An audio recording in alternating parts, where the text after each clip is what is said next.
Hi, this is Karina, an 8th grade science student from Period 7 Science, and this is my video presentation on the topic of seafood and ocean acidification. On this first picture, you can see the natural water cycle on the top and how the water cycle is affected by humans on the bottom. There are quite a few drastic differences. For example, when humans impact the water cycle, there is less infiltration. That means the water that comes down from the precipitation or runoff is blocked from seeping into the soil because of man-made substances like concrete. This means that the groundwater storage becomes smaller, resulting in less plant uptake of water, slowing down plant growth. On this second picture, you can see the natural carbon cycle on the top and the human-impacted carbon cycle on the bottom. As in the water cycle, there are many contrasts and comparisons between the two. For example, the marine life storage becomes smaller, meaning aquatic species are becoming extinct due to the ocean water becoming acidic.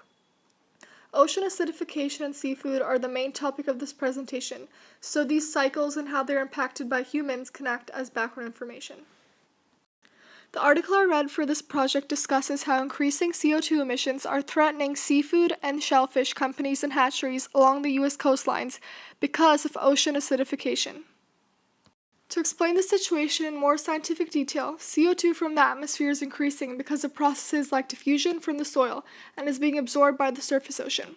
Because of the surplus amount of CO2 in the surface ocean, the water turns from basic to acidic, harming the marine life, which is why shellfish are experiencing delayed growth and are not able to form shells. The atmosphere has a fast refill rate of carbon, meaning the amount of CO2 will keep on being absorbed by the surface ocean at a rapid rate. This can affect the water cycle. The water that evaporates from the surface ocean and precipitates would have excess CO2, meaning when the water infiltrates into the ground, groundwater and soil would have more CO2. By absorbing this excess CO2, plant growth rate could be altered. This topic is significant enough to be in the news because shellfish companies and hatcheries' production rates are dropping by 80% due to the acidic water dissolving shellfish larvae and shells. This means that there will be negative economic implications as the billion-dollar shellfish industry could go out of business and many people could lose their jobs. Because of acidification, the extinction of many marine life species is being predicted in the future, meaning the sequence of food chains and food webs will be altered. Even though scientists say it will take tens of thousands of years to change the water back to basic, significant measures need to be taken right now to help delay ocean acidification and start trying to regulate pH levels. The most important action is to reduce carbon emissions on land by using more eco-friendly technology like solar panels instead of fossil fuels. Another solution is to develop water treatment and water purification systems in places like hatcheries.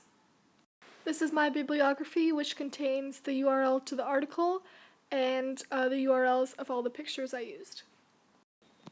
Thank you for watching, and I hope you learned more about the topic of ocean acidification and how it affects seafood, its economic implications, and I hope you're empowered to reduce your carbon emissions and footprint.